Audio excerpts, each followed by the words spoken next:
संरक्षण का नियम देखना है। अब आवेश संरक्षण के नियम में हमने देखा कि आवेश का केवल रूपांतरण होता है। रूपांतरण यानी उसके केवल रूप में क्या होता है, परिवर्तन होता है। तो किसी पृथक्कृत निकाय में डेफिनेशन बनेगी, क्योंकि नियम जो होता है आपने 11th की फिजिक्स में वैज्ञानिक मेथड वहाँ पे पढ़ी हुई है, उसमें बताया जाता है कि जो नियम होता है, नियम में किसी भी प्रकार का कोई भी रूपांतरण नहीं होता है। तो अब यहाँ पे हम देखने वाले हैं आवेश संरक्षण का नियम। आवेश संरक्षण का नियम क्या है?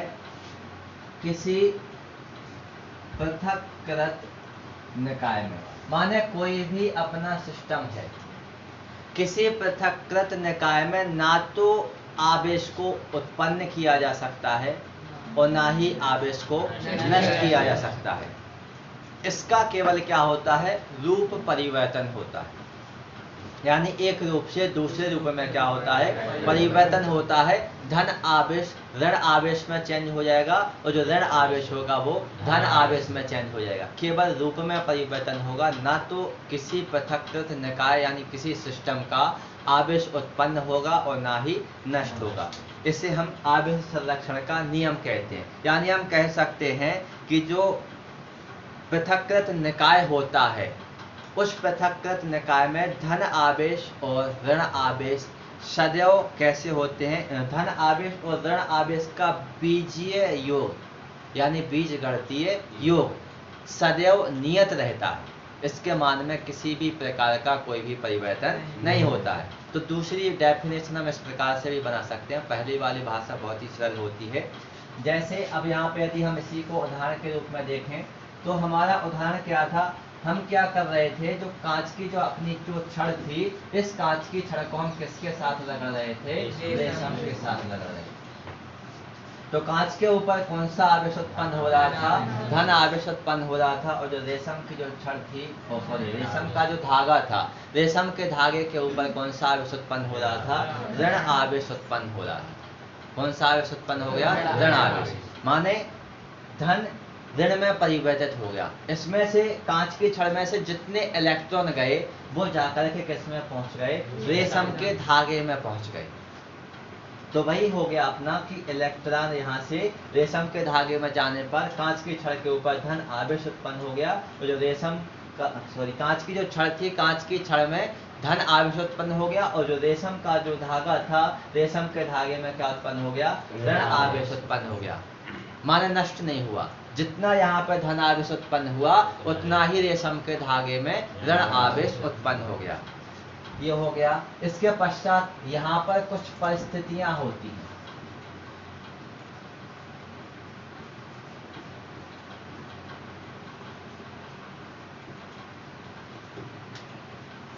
कंडीशन बनेगी, कुछ स्थितियां रहेंगी आवेश से संबंधित। तो सबसे पहले आप देखेंगे आवेश संरक्षण का सिद्धांत।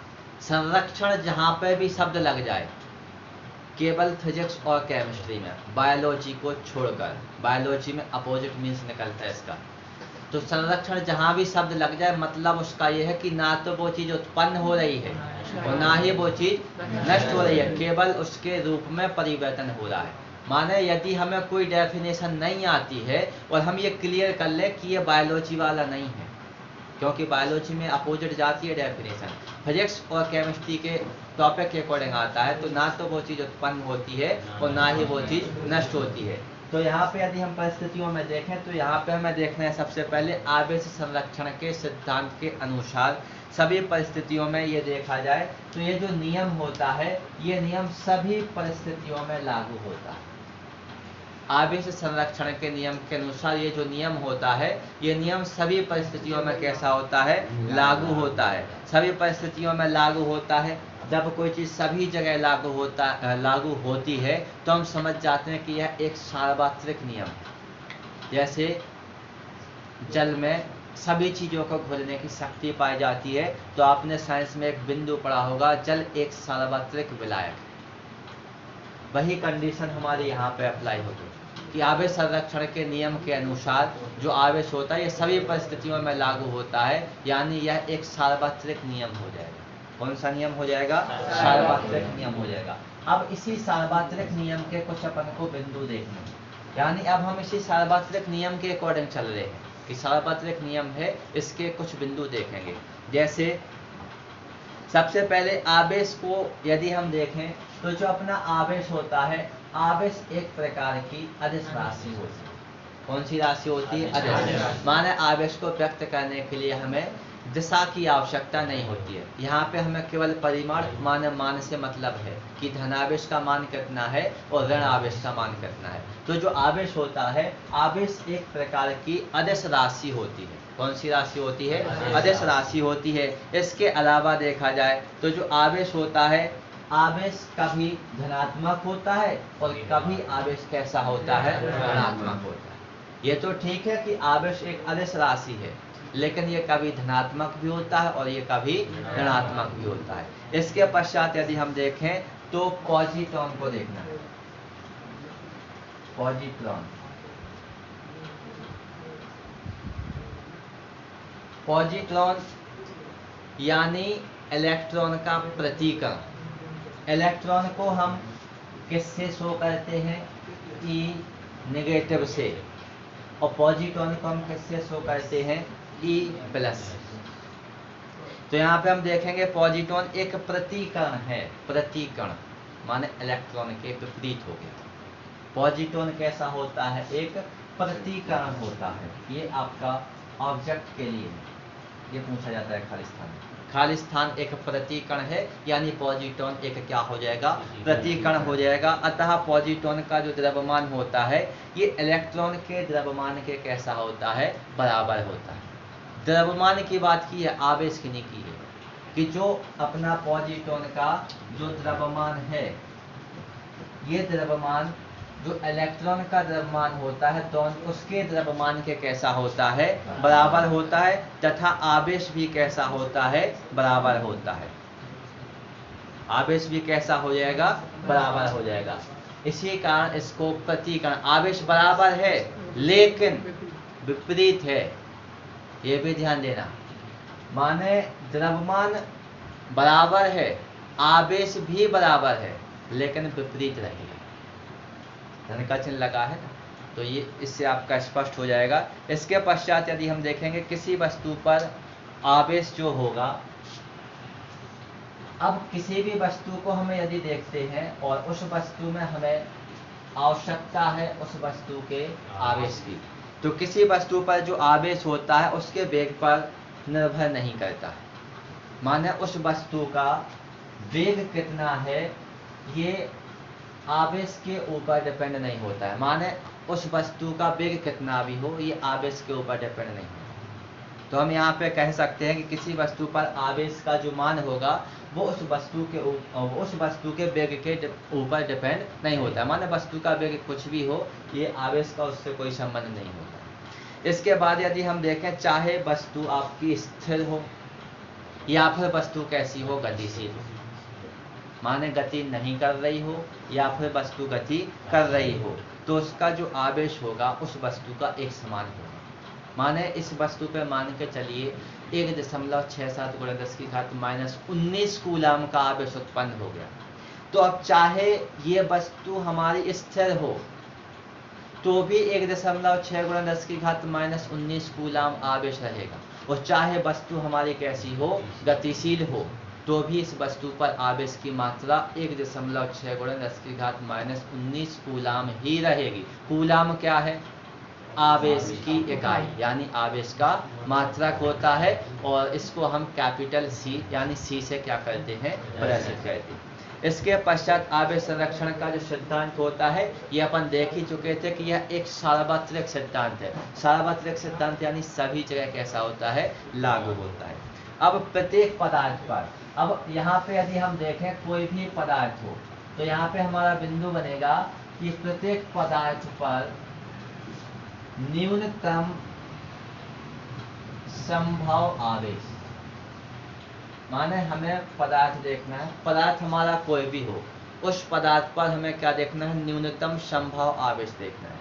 प्रत्येक पदार्थ पर न्यूनतम संभव आवेश की यदि हम मात्रा को देखें, तो अभी हम जो आपको मान बता रहे थे 1.6 × 10⁻⁻19 कूलम होता।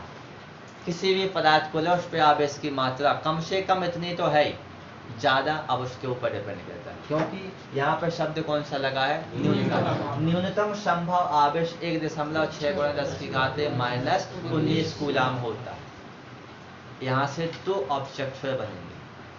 इस न्यूनतम आवेश, देखना, न्यूनतम आवेश को ही इलेक्ट्रॉनिक आवेश कहा जाता है, और इलेक्ट्रॉनिक आवेश को ही मूल आवेश कहा जाता है। कौन सा आवेश कहा जाता है, मूल आवेश कहा जाता है। माने यदि हमसे पूछा जाए कि न्यूनतम संभव आवेश का मान कितना होता है, तो भी हमें 1.6 × 10⁻⁻19 कूलाम बताना है।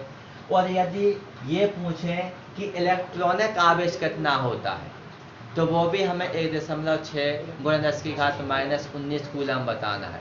और इलेक्ट्रॉनिक आवेश को ही मूल आवेश कहते हैं, तो उसका मान भी कितना होगा, 1.6 × 10⁻⁻19 कूलाम। अब कंफ्यूज नहीं होना, 1.67 × 10⁻⁻19 कूलाम होगा, ठीक है। लेकिन ऐसा भी अपन को मिल सकता है, ये तो अपन को आता ही है, 11 में अपन पढ़ चुके हैं 1.67 × 10⁻⁻19 कूलाम, वही है जो आपका ये न्यूनतम आवेश हो जाएगा। अब आवेश एक योज्य राशि हो जाएगी। कहने का मतलब होता है कि आवेश का जो बीजगणितीय योग होता है, ये बीजगणितीय योग जो आपका होगा ये किया जा सकता है। आवेश का बीजगणितीय योग किया जा सकता है, माने आवेशों को अपन जोड़ करके उनके बीजगणितीय योग का मान निकाल सकते हैं। तो ये एक प्रकार की योज्य राशि हो जाएगी। इसके पश्चात कुछ यहाँ पे अपन को दो बिंदु और पढ़ने के लिए मिलेंगे आवेश से संबंधित। एक तो हम देखेंगे SI यूनिट में आवेश, यानी SI पद्धति में आवेश का मात्रा क्या होता है, कूलाम होता है। कूलाम इज ए साइन टेस्ट, उन्हीं के नाम के आधार पर क्या रखा गया है, आवेश का मात्रक रखा गया है।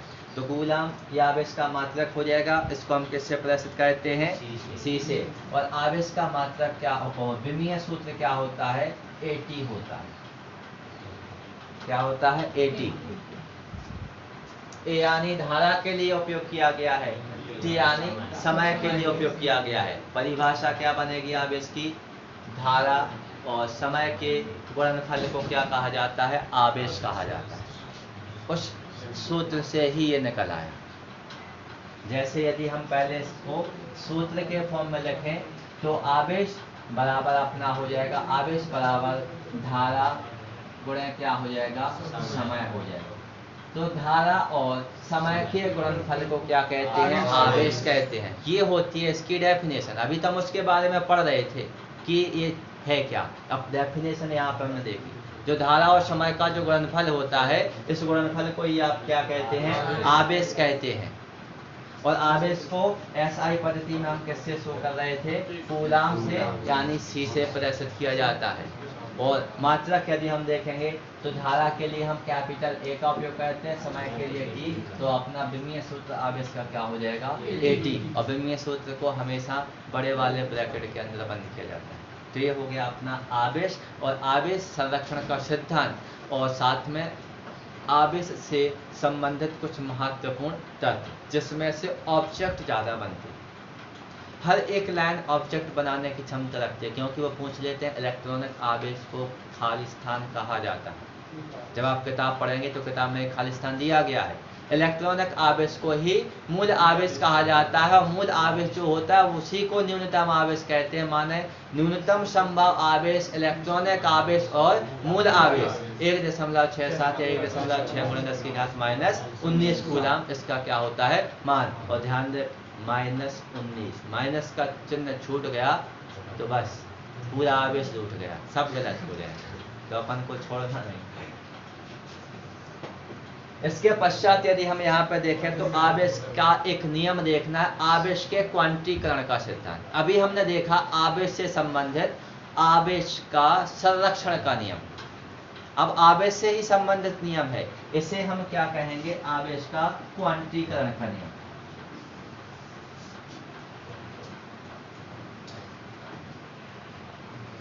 कौन सा नियम हो जाएगा, आवेश का क्वांटीकरण का नियम हो जाएगा। अब आवेश के क्वांटीकरण नियम के अनुसार, यानी आवेश का क्वांटीकरण का नियम कहता क्या है आवेश के बारे में, तो इस नियम को यदि हम देखें तो प्रत्येक आवेशित पदार्थ पर, माने कोई भी ऐसा पदार्थ जिसमें आवेश है उस पदार्थ को हम क्या कहेंगे? आवेशित पदार्थ कहेंगे। कौन सा पदार्थ कहेंगे? आवेशित पदार्थ कहेंगे। तो प्रत्येक आवेशित पदार्थ पर जो आवेश की जो मात्रा होती है, एक इलेक्ट्रॉन पर आवेश की मात्रा के पूर्ण गुणज होती है। प्रत्येक आवेशित पदार्थ पर आवेश की मात्रा, माने पदार्थ आवेशित है तो नॉर्मल बात है उसमें आवेश है। अब लेकिन उस पर आवेश की मात्रा है कितनी, उसके बारे में बताया गया है। प्रत्येक आवेशित पदार्थ पर जो आवेश की जो मात्रा होती है वो एक इलेक्ट्रॉन के ऊपर उपस्थित आवेश की मात्रा के पूर्ण गुणज के रूप में होती है। इसे हम क्या कहते हैं? आवेश का क्वांटीकरण का नियम या आवेश के क्वांटीकरण का सिद्धांत कहते हैं। इसके पश्चात अपन देखें थोड़ा दूसरे शब्दों में, इसी की परिभाषा दूसरे शब्दों में। यहाँ तो अपन ने देख लिया इलेक्ट्रॉन के आवेश के पूर्ण गुणज के रूप में होती है, लेकिन अब दूसरे शब्दों में आवेश का क्वांटीकरण का सिद्धांत क्या कहता है? तो यहाँ पे हम देखेंगे आवेश सदैव एक न्यूनतम मान का पूर्ण गुणज होता है। आवेश जो होता है, आवेश सदैव न्यूनतम जो मान होता है उस न्यूनतम मान का कैसा होता है? पूर्ण गुणज होता है। बात पुरानी ही पूरी बताई गई है।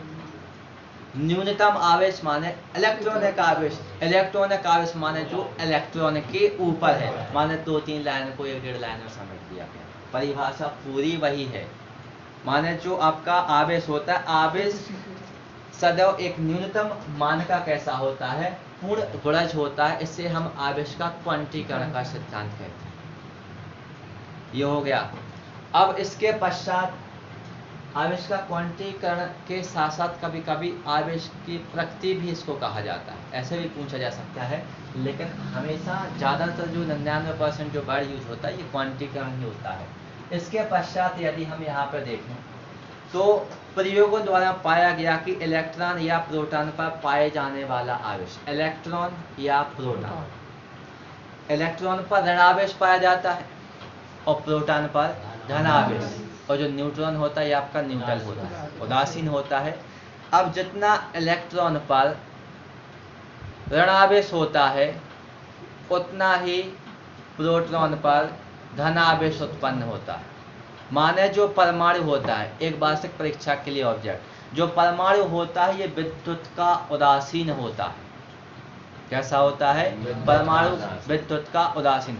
खालिस्तान में पूछा जाता है, परमाणु ऑब्जेक्ट में पूछा गया था 2 साल पहले, परमाणु विद्युत का होता है।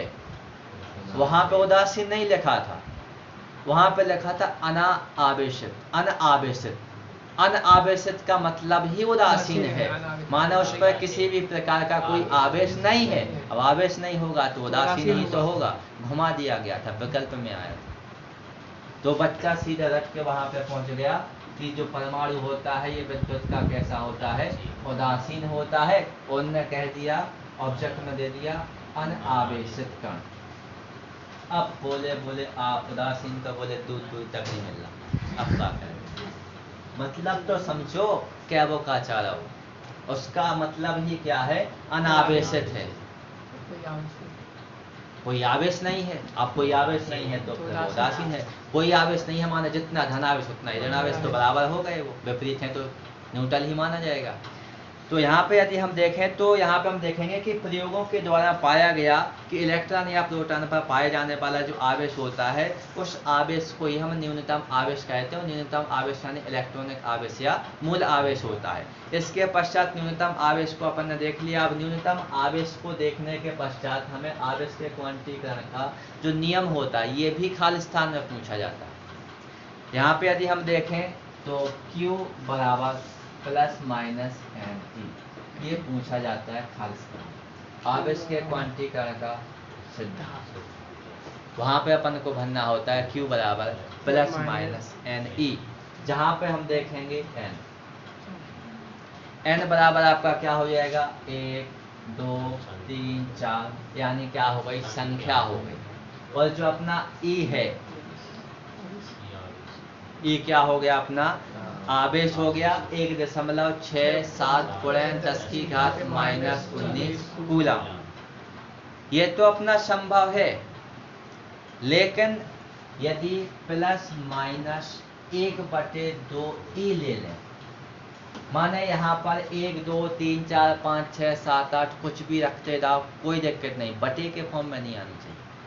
माने यहाँ पे यदि अपन ने लिखा कि प्लस माइनस 1/2 ई, ये संभव नहीं है आवेश, उसका आधा संभव नहीं रहेगा, 3/4 नहीं रहेगा। माने 1/2 3/2 ऐसा नहीं रहेगा, केवल पूर्णांक में होना चाहिए।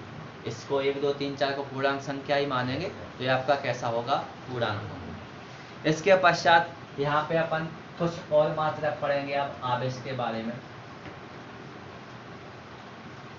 ये ऑब्जेक्ट के लिए याद करके रखना Q बराबर प्लस माइनस एन। इसके पश्चात हम देखेंगे आवेश, हम ये देख ही चुके थे कि आवेश एक क्या होता है। आवेश एक प्रकार की कैसी राशि, अदिश राशि, और जो विमीय सूत्र देखा था वो क्या था अपना, AT था। ऐसा ही पद्धति में मात्रा क्या था, कूलाम। कूलाम को कैसे शो कर रहे थे। अब यहाँ पर दूसरी पद्धति देख रहे हैं, सी यानी क्या हो जाएगा, सेंटीमीटर ग्राम सेकंड। CGS पद्धति का ये फुल फॉर्म है। CGS पद्धति में इसका मात्रक स्थिर विद्युत का जो मात्रक होता है, स्थिर विद्युत का मात्रक यदि हम देखें तो स्थिर कूलाम होता है। क्या हो जाएगा, स्थिर कूलाम।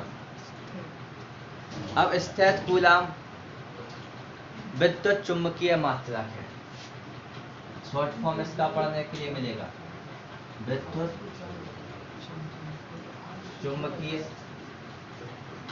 मात्रक बराबर में क्या हो जाएगा, स्थिर कूलाम हो जाएगा। एक मिनट, बराबर में ये आपका एब कूलाम के बराबर रहेगा, ये एब ही है, एब कूलाम। ये तो अलग होता है। तो जो विद्युत चुंबकीय मात्रक होता है, विद्युत चुंबकीय मात्रक बराबर क्या होता है, एब कूलाम होता है। और विद्युत चुंबकीय मात्रक को हम शॉर्ट फॉर्म में लिखेंगे, यानी क्या हो जाएगा, E। चुंबक का क्या हो जाएगा, M। और यहाँ पे देखना है मात्रक, मात्रक यानी यूनिट यानी U बराबर क्या हो गया अपना एब कूलाम। ये इनके क्या हो जाएंगे, शॉर्ट फॉर्म हो जाएंगे। इसके पश्चात और कुछ छोटे मात्रक देखते हैं। छोटे मात्रक आपको चुंबक में पढ़ाए गए थे कुछ मात्रक, वहां पर हमने कुछ मान सिखाए थे, 10 की घात -3, 10 की घात -6, 10 की घात -12, ऐसे मान पूरा। तो यहाँ पे हम देखेंगे जो अपना कूलाम है, माने मेन मात्रक जिसकी हम बात कर रहे हैं, कूलाम। कूलाम जो मात्रक होता है ये एक प्रकार से बड़ा मात्रक होता है। कैसा होता है, बड़ा मात्रक। अब हमें आवेश के छोटे मात्रक देखने। कूलाम तो कैसा होता है, बड़ा मात्रक होता है, लेकिन अब हमें आवेश जो अपना दिया गया, हमें उस आवेश के छोटे छोटे मात्रक देखने। अन्य छोटे मात्रकों के रूप में देखेंगे तो यहाँ पे हो जाएगा माइक्रो कूलाम। माइक्रो कूलाम के लिए हम लिखेंगे यहाँ पर एक माइक्रो कूलाम। ये माइक्रो का फॉर्म हो गया, माइक्रो का चिन्ह हो गया। इसके पश्चात हम देखेंगे एक नैनो कूलाम। इसके पश्चात लिखेंगे आप एक पिको कूलाम। ये तो संकेत लिखिए। अब साथ में अब हमें यहाँ पे आने चाहिए इनके मान। सबसे पहला जो मान दिया गया, क्या दिया गया है, माइक्रो। जहां भी शब्द आ जाए माइक्रो, 10 की घात -6, चाहे फिजिक्स में पढ़ रहे हो या केमिस्ट्री में, और किसी भी चैप्टर में माइक्रो यानी 10 की घात -6 और मिली माने 10 की घात -3, ये आपका कूलाम के बराबर हो गया। माने एक माइक्रो कूलाम बराबर 10 की घात -6 कूलाम हो जाएगा। ऐसे ही यदि हम यहाँ पर देखें नैनो कूलाम, नैनो माने 9, तो यहाँ पे क्या हो जाएगा, 10 की घात -9 कूलाम। पिको यानी 12, तो यहाँ पे हो जाएगा 10 की घात -12। यदि मिली की बात करते तो यहाँ पे हम लिख सकते थे मिली का मान 10 की घात -3 कूलाम। लेकिन यहाँ पे हमें ये 3 मान माइक्रो, नैनो और पिको वाले याद करने हैं। और ये याद क्या करने हैं, बिल्कुल शॉर्ट होता है। कहीं पे भी हम ऐसी कंडीशन लिखी होती है, सामने एक ही लिखा होता है। माइक्रो के लिए म्यू का सिंबल बना लेते हैं, कूलाम के लिए सी है और कूलाम के बराबर लिखेंगे इसको। तो माइक्रो यानी 10 की घात -6, नैनो यानी 10 की घात -9 और पिको यानी 10 की घात -12 होता है। ये हो गए। इसके बाद अब कुछ मात्रकों में संबंध देखेंगे, माने कौन से मात्रक दूसरे किस मात्रक के बराबर होता है, उसका मान रहेगा, कुछ उसमें गुणा रहेगा। तो यहाँ पे हम देखेंगे सबसे पहले जो अपना एक कूलाम है, एक कूलाम का मान यदि हम एब कूलाम में देखते हैं, एक कूलाम बराबर 1/10 एब कूलाम होता है। खाली स्थान के लिए है, 3 बिंदु बनेंगे यहाँ से। एक कूलाम बराबर 1/10 एब कूलाम, दोनों एक दूसरे के कैसे हैं, बराबर। माने यदि हमें एक कूलाम को एब कूलाम में चेंज करना है तो उसके साथ 1/10 का गुणा कर दें मान के साथ, तो वह एब कूलाम में चेंज हो जाएगा। इसके पश्चात हम देखेंगे एक कूलाम, फिर से यही रहेगा, एक कूलाम फिर लिखेंगे आप। एक कूलाम को हम स्थित कूलाम में बदल देंगे। स्थित कूलाम में बदलते हैं तो ये खाली स्थान में ज्यादा बार आया है, 10 की घाते 9। 10 की घाते कितना हो जाएगा, 9 हो जाएगा। और इसके साथ यूनिट लिखेंगे आप, स्थित कूलाम लिखेंगे। माने यदि एक कूलाम का मान दिया गया है और हमें उस एक कूलाम के मान को स्थित कूलाम के मान में कन्वर्ट करना है, तो वहाँ पर हम 3 × 10 की घात 9 का उस एक कूलाम के मान के साथ गुणा कर देंगे। तो जो अब हमें मान प्राप्त होगा वो मान क्या हो जाएगा, स्थित कूलाम, माने एक स्थित कूलाम का मान माना जाएगा। इसी के बाद हम देखेंगे एक एब कूलाम का मान। तो जो एक एब कूलाम का मान होता है, ये एक एब कूलाम का जो मान होगा ये आपका 3 × 10 की घाते 10 कैसे 1/10 लिखो। एक एब कूलाम 1/10, एक एब कूलाम माने 1/10, जे 10 चले गए दौड़ कहता है। आ गए।